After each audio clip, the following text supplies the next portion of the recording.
Here, what I want you to do is to graph some inequalities. In this one here, I want you to, in your notebook, go ahead and draw the number line and graph these two inequalities here. The important things to think about is open and close circles and then which direction our arrow is going to be pointing on our number line. So go ahead and pause it, try these two out, and then we'll go over it in a second. So for the first inequality here, we have d is less than 3. So in this one here, I'm going to go ahead and put the 3 right here. And for the second one here, I'm going to see, okay, s is less than or equal to 50. So I know 50 is way far to the right, but I'm going to say that it's right about here. Now, a couple things on this one here.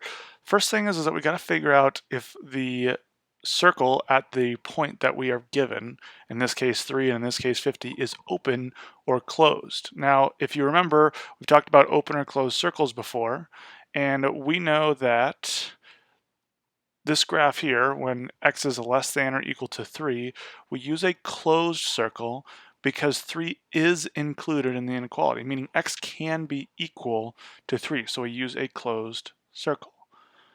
This one here, we have the following graph. X is less than 3. We use an open circle because it is not included. If we plugged in 3 here, 3 is not less than 3, so that wouldn't give us a true inequality. So for the first one here, d is less than 3.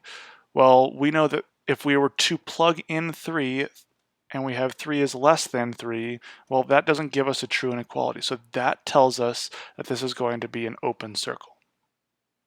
Next, we got to figure out which direction is the arrow pointing. So in this one here, well, d is less than 3. So, well, what that means is that d can be anything that's less than 3. So it can be 2, it can be 1, it can be 0, it could be negative, and it goes on and on and on, meaning this arrow is telling us all of the possible solutions to this inequality. Meaning it's not equal to 3 here, but it's anything that's less than 3. So we draw an arrow to the left. A cool little trick, if you have an inequality where the variable is on the left side, once you plot the point, you can actually just point the arrow in the direction that the inequality symbol is pointing. See here how it's a less than symbol, and we are pointing the arrow just like the less than symbol. That only works if the variable is on the left side, though. So let's look at the second one. First of all, we got to figure out, is this an open or a closed circle? So in this case here, if we were to plug in 50, 50 is less than or equal to 50 because it is equal to 50. So if it is true here, then we know that our dot is going to be a closed circle, meaning it looks like a dot like this.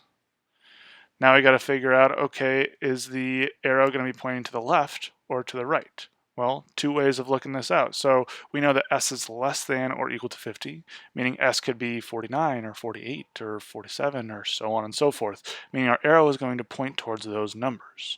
Second thing is our little trick, if the variable is on the left side, then we see that our arrow is pointing that direction, which tells us that my arrow is going to point to the left.